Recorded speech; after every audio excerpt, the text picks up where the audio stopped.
ಉಸಿರೇ ಉಸಿರೇ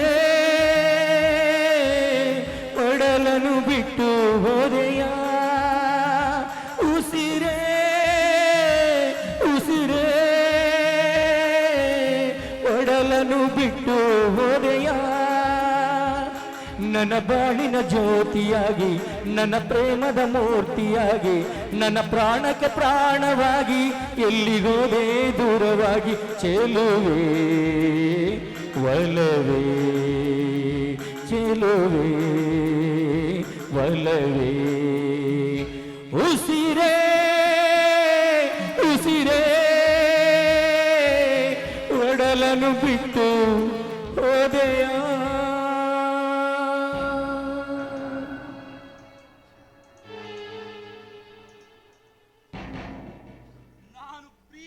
ಕಟ್ಟಿದ ಆಸ ಗೋಪುರ ನನ್ನ ಕಣ್ಣು ಮುಂದೆ ನುಚ್ಚು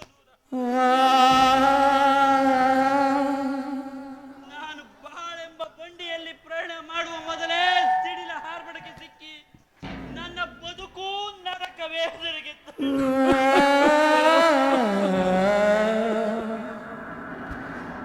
ಈಗ ನನ್ನ ದೀಪಗಳನ್ನು ಬಿಟ್ಟು ಈ ಜಗತ್ತಿನಲ್ಲಿ ಹೇಗೆ ಬದುಕು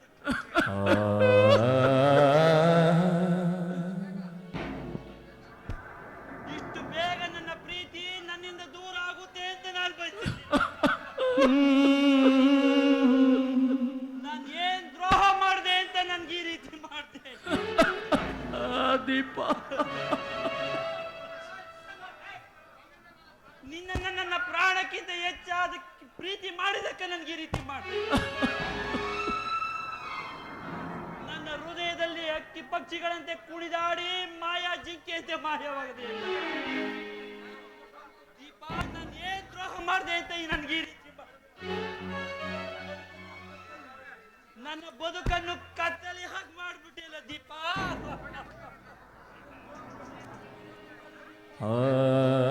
ಯಾಕೆ ಈ ರೀತಿ ದ್ರೋಹ ಮಾಡಿದೆ ದೀಪ? ನನ್ಗೆ ಯಾರು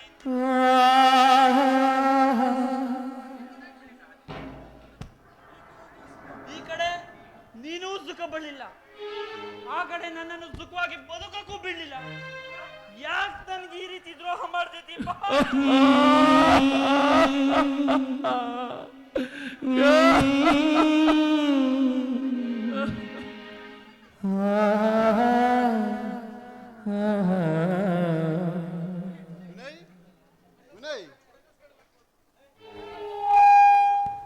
ಅಣ್ಣ ಏನಣ್ಣ?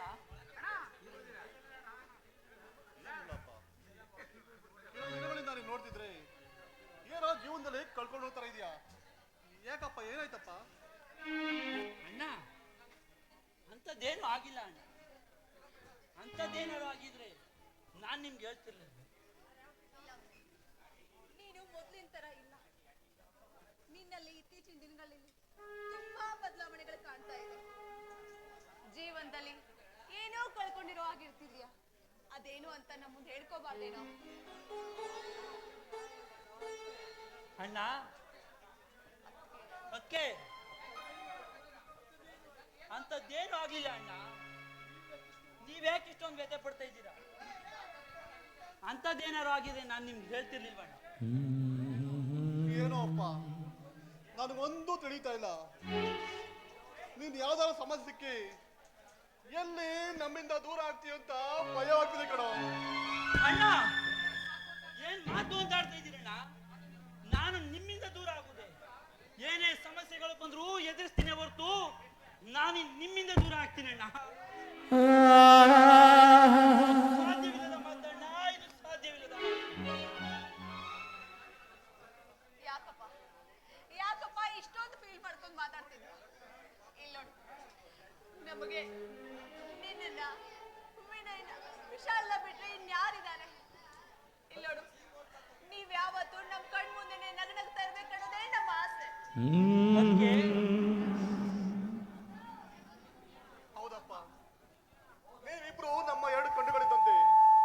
ಈ ಎರಡು ಕಣ್ಣುಗಳಲ್ಲಿ ಒಂದು ಕಣ್ಣಿಗೆ ಕುಂದು ಬಂದ್ರು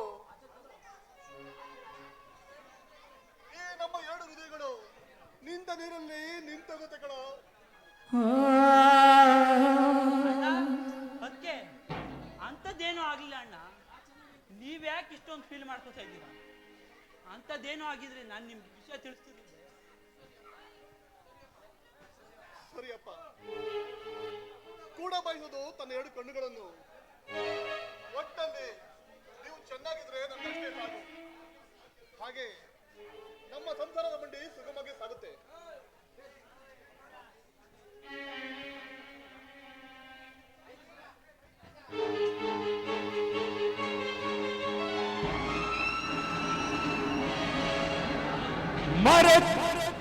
ಮರೆತು ಹೋಯಿತೆ ಸೋದರ ಸಂಬಂಧ, ಮರೆಯಾಯಿತೆ ಅತ್ತಿಗೆ ಬಾಂಧವ್ಯ, ಸಂತೋಷದಿ ಕಳೆದ ಕ್ಷಣ ಮರೆಯಾಯಿತೆ ಮರೆಯಾಯಿತೆ.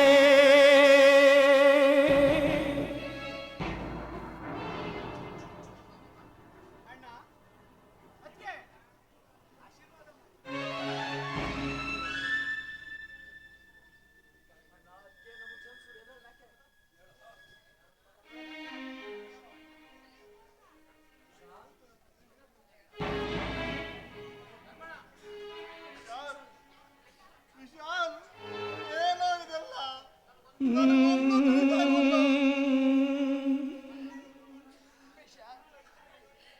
ಅಣ್ಣ, ಅದಕ್ಕೆ ನಾನು ಮದುವೆ ಮಾಡ್ಕೋತೀನಿ ಅಂತ ಒಂದೇ ಒಂದ್ ಮಾತು ಹೇಳಿದ್ರೆ ನಾವೇ ಮುಂದೆ ನಿಂತು ಮಾಡ್ತಿದ್ವಲ್ಲ, ಯಾಕೋ ಹೀಗ್ ಮಾಡ್ದೆ?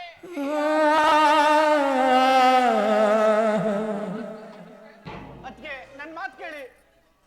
ಮಾಡೋದೆಲ್ಲ ಮಾಡ್ಬಿಟ್ಟು ಈಗ ಮುಂದೆ ಬಂದಿದ್ದು ನನ್ನ ಮಾತು ಕೇಳಿದ್ರೆ ಏನಂತ?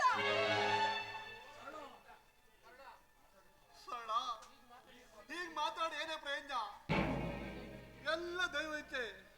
ಏನ್ ನಡಿಬೇಕೋ ಅದೆಲ್ಲ ನಡಿಲೇಬೇಕು. ಹೋಗು, ಮಂಗಳಾರ ತಗೊಂಡು ಮನೆಗೆ ತುಂಬಿಸ್ಕೋ.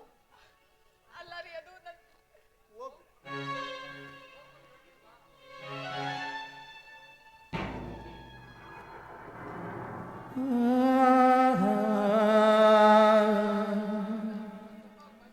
ಅಣ್ಣ, ನನ್ನನ್ನು ತಪ್ಪಾಗಿ ಭಾವಿಸ್ಬೇಡಣ್ಣ. ಸಮಯ ಸಂದರ್ಭ ಕೆಲವೊಮ್ಮೆ ಏನೇನೋ ಮಾಡಿಸ್ಬಿಡುತ್ತೆ. ದಯವಿಟ್ಟು ನಂಗೆ ಕ್ಷಮಿಸ್ಬಿಡೋಣ, ದಯವಿಟ್ಟು ನಂಗೆ ಕ್ಷಮಿಸ್ಬಿಡು. ಹೆಂಡತಿಯೊಬ್ಬಳು ಜೊತೆಯಲ್ಲಿ ಇದ್ದರೆ ಯಾರೂ ಬೇಕಿಲ್ಲ, ಪ್ರೀತಿಯ ಅಣ್ಣನ ಮಮತೆಯ ಅತ್ತಿಗೆ ಮರೆಯುವರು ಎಲ್ಲ.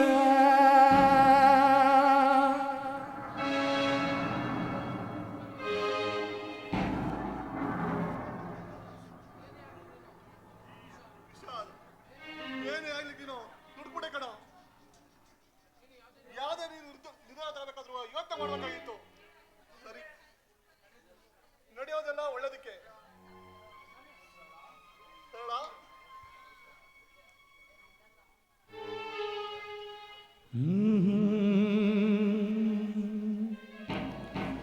ಜೀವನ ನಾಟಕ ರಂಗ, ಆ ದೇವನ ಚದುರಂಗ, ಇಲ್ಲಿ ಯಾರಿಗೆ ಯಾರೂ ಇಲ್ಲ,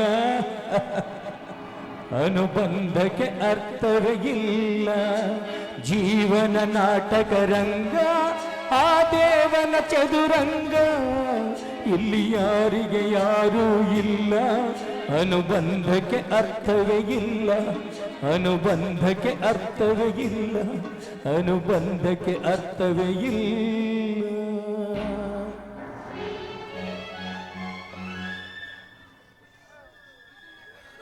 ಸತ್ಯನೇ,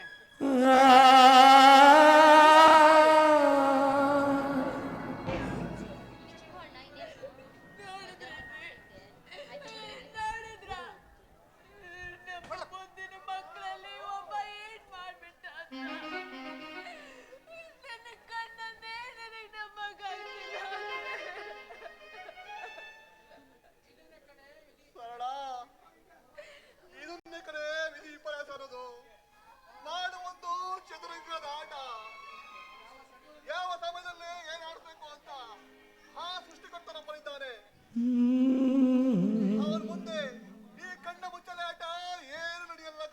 ನೋಡ್ಕೊಂಡು ನಾವು ಸಂತೋಷ ಪಡ್ಬೇಕು ಕಣ, ಸಂತೋಷ ಪಡ್ಬೇಕು.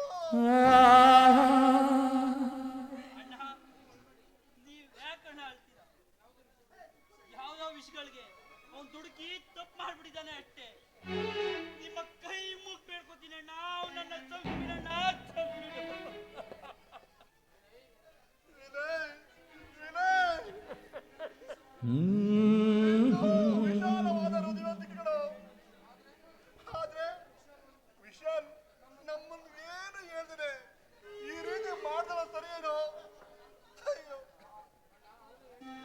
ಅಣ್ಣ ಅವನ್ನೇ ಹೇಳಿಲ್ವೇ ಸಮಯ ಸಂದರ್ಭ ಯಾವ ರೀತಿ ಇತ್ತು? ಸಮಯಕ್ಕೆ ಸಂದರ್ಭಕ್ಕೆ ಕಟ್ಬಿದ್ದು ಈ ರೀತಿ ಮಾಡಿದಾನೆ ಅಷ್ಟೇ. ಉದಾಹರಣೆ ಹೇಳ್ಬೇಕು ಅಂದ್ರೆ ಸತ್ಯ ಹರಿಶ್ಚಂದ್ರ, ರಾಮಾಯಣದ ಶ್ರೀರಾಮಚಂದ್ರ, ಇನ್ನು ಪಾಂಡವರು, ಇವರೆಲ್ಲರೂ ಸಮಯ ಸಂದರ್ಭಕ್ಕೆ ಸಿಕ್ಕಿ ಹರಿಶ್ಚಂದ್ರ ಸ್ಮಶಾನ ಕಾಯುವಂತಾಯ್ತು. ಇನ್ನು ಶ್ರೀರಾಮಚಂದ್ರ 14 ವರ್ಷ ಕಾಲ ವನವಾಸ ಮಾಡುವಂತಾಯ್ತು. ಇನ್ನು ಪಾಂಡವರು ರಾಜ್ಯವನ್ನು ಕಳ್ಕೊಂಡು ಅಜ್ಞಾತವಾಸ ವನವಾಸ ಮಾಡುವಂತಾಯ್ತು. ಇವೆಲ್ಲ ಸಮಯ ಸಂದರ್ಭದಿಂದ ತಾನೆ. ವಿನಯ್, ನೀನ್ ಹೇಳೋದು ಸರಿ ಕಣೋ. ಹರಿಶ್ಚಂದ್ರ ಸ್ಮಶಾನಕ್ಕೆ ಅವನ್ ಸತ್ಯ ಏನಂತ ಹೇಳಿ ಪ್ರಪಂಚಕ್ಕೆ ಗೊತ್ತಾಯ್ತು. ರಾಮಾಯಣದಲ್ಲಿ ಶ್ರೀರಾಮಚಂದ್ರ ವನವಾಸ ಮಾಡೋದಕ್ಕೆ ಪಿತೃವಾಕ್ಯ ಪರಿಪಾಲನೆ ಮಾಡಬೇಕು. ಮತ್ತು ಮಹಾಭಾರತದ ಪಾಂಡವರು ವನವಾಸ ಅಜ್ಞಾತವಾಸ ಮಾಡೋದಕ್ಕೆ ಸತ್ಯ ಧರ್ಮಕ್ಕೆ ಜಯ ಸಿಕ್ತು. ಆದ್ರೆ ಇವನು ಯಾವ ಕಾರಣದಲ್ಲಿ ಕೆಲಸ ಮಾಡಿದನೋ? ಇಷ್ಟು ಬೇಗ ನಾವು ಬೇಡ ಹೋದನು?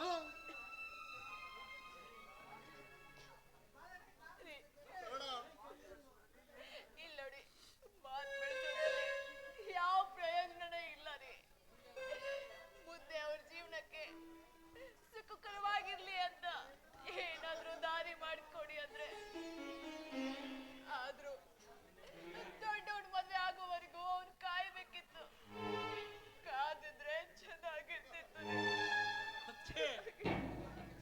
ನನ್ನ ಮದುವೆ ಬಗ್ಗೆ ಚಿಂತೆ ಬಿಟ್ಟು ಮುಂದಿನ ಕಾರ್ಯದ ಬಗ್ಗೆ ಚಿಂತಿಸಿ. ಅವ್ನು ಮದುವೆ ಮಾಡ್ಕೊಂಡು ಎಲ್ಲಿಯೂ ಹೋಗದೆ ಇಲ್ಲಿಗೆ ಬಂದಿದ್ದಾನಲ್ಲ, ಅದಕ್ಕೆ ಸಂತೋಷ ಪಡ್ಬೇಕಷ್ಟೇ.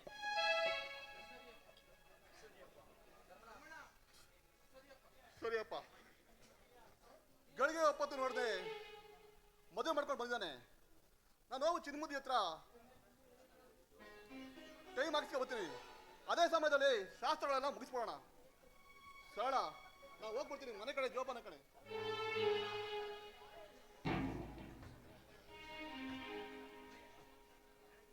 ನೋಡಪ್ಪ, ಅವರು ಒಳಗಡೆ ಊಟ ಮಾಡಿದಾರೋ ಇಲ್ಲೋ ಗೊತ್ತಿಲ್ಲ. ಏನಾದ್ರೂ ಬೇಕಂದ್ರೆ ನಾನೇ ಅಡ್ಗೆ ಮಾಡ್ಕೊಡ್ತೀನಿ. ನೀನ್ ಹೋಗಿದ್ ಪಾಪ. ನಾನೊಂದು ಕೆಲಸಕ್ಕೆ ಅರ್ಜಿ ಹಾಕಿದ್ದೆ. ಪೋಸ್ಟ್ ಮ್ಯಾನ್ ಸಿಕ್ಕಿ ನಿನ್ಗೊಂದು ರಿಜಿಸ್ಟರ್ ಪೋಸ್ಟ್ ಬಂದಿದೆ, ಈಸ್ಕೊಂಡು ಹೋಗು ಅಂತ ಹೇಳಿದ್ದಾನೆ. ನಾನು ಈಸ್ಕೊಂಡು ಬರ್ತೀನಿ ಅದಕ್ಕೆ. ಸರಿಪ್ಪ, ಬೇಗ ಬಂದ್ಬಿಡಿ. ಸರಿ ಅದಕ್ಕೆ ನಾನು ಬರ್ತೀನಿ ಅದಕ್ಕೆ.